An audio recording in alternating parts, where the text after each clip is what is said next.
Good morning, garden friends. Today is May the 5th, 2024, and we are going to talk about morning glories. I have 5 important things that I would like to share about morning glories, and it is a type of plant that is a vine, and I'm growing it on this arbor here.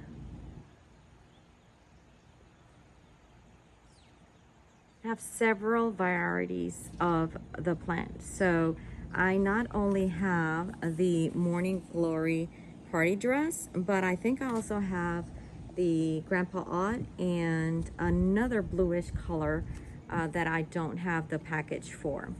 But let's dive into this plant here. Try not to tilt the camera so much so it doesn't tilt for us here. So this is a vine that twirls into this arbor up here. And I wanted to show you also right away the little tag that I have, that I planted these seeds on February the 20th, 2024. All right, so how did I do that? How did I plant the seeds? Did I do them just directly in there, or what exactly did I do? So the way I did it was I soaked them. I soaked them in a bottle of water for 48 hours or so. You have a combination of different sounds going on right now. You have my neighbor's dogs, and then you also have the birds in the background as well. And we might have some pollinators around here as well. So that is part of nature. And I hope you excuse me with those beautiful sounds. What I wanted to tell you the 5 points about these vines growing up here. First of all, let me be upfront. This is my very first time growing this morning glory. I had some bougainvilleas on these 2 containers, which I moved my bougainvilleas back over there. I don't know if you see that container back there. And behind it is another huge container, and those are my bougainvilleas. And there's one behind that crepe myrtle tree, that little pink one right there, pink lavenderish. So behind it, you'll see the other bougainvillea. So I planted one on the ground, and I left 2 on containers. And the reason I did that was because they were not growing as fast as I wanted them to grow for me. So I went ahead and planted them, removed them from these containers and put morning glory seeds instead of the bougainvilleas. Because what happens with the bougainvilleas, I had to remove them in the winter when we were going to get a cold front. And so once we got the cold front, I had to put them away in my little storage room, which is this little room right here.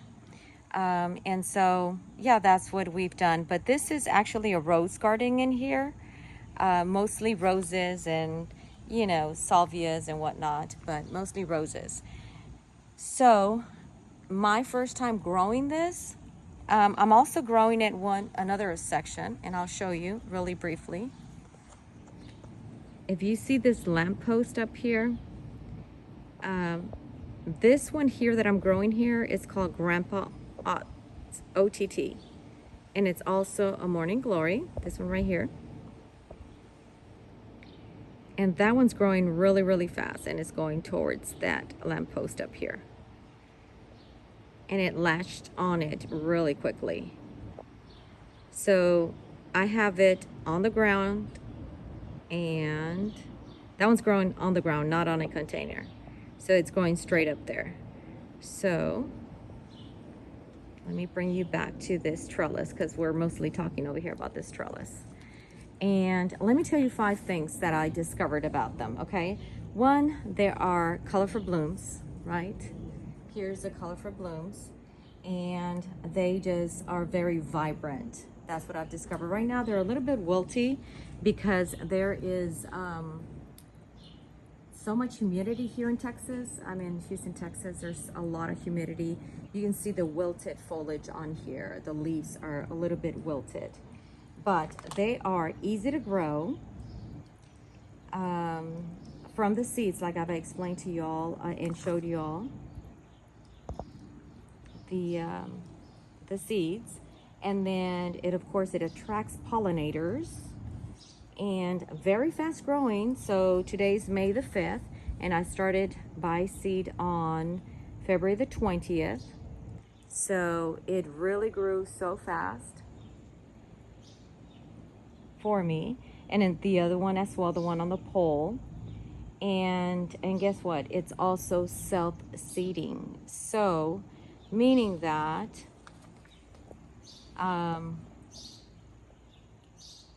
it will grow again next year. If it dies in the winter, it will grow again next year.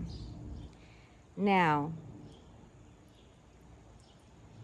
I was told it's a little bit invasive and I shouldn't have it like in my rose garden, because we just discovered something magical here. Do you see this vine right here? It's latching onto my roses. Let's go discover that. What is going on? Right here, y'all. So,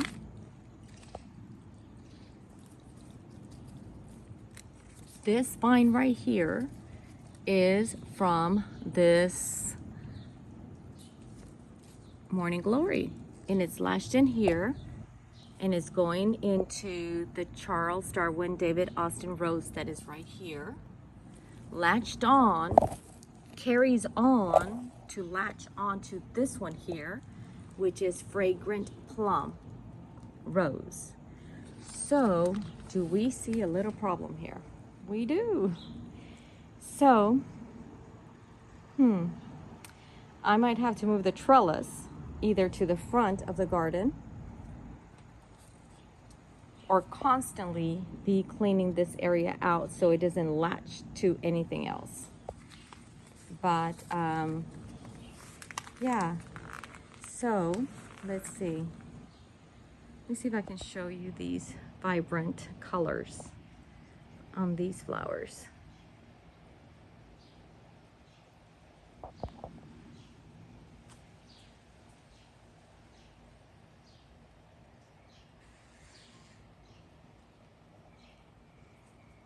So these containers are also, at the bottom I have bricks, and the reason I have that so it has a little breathing at the bottom, and the roots don't go into down in the system. Hey Romeo, hey Layla, my neighbor's dogs. So they're a little wilty right now. Again, I think it's the humidity right now. So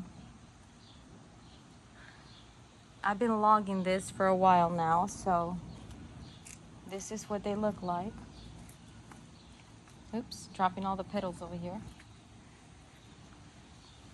All right, y'all, so just wanted to show you all the morning glory and my 5 things that I've discovered about it, and that we now have to go into these 2 roses over here and unleash the vine that's going in there, because that is not a good thing. It's going to suffocate my roses, and we certainly do not want that.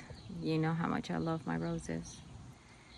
All right, y'all, so I'm in zone 9 in Houston, Texas, and hope y'all are doing well, and hope you enjoyed this video.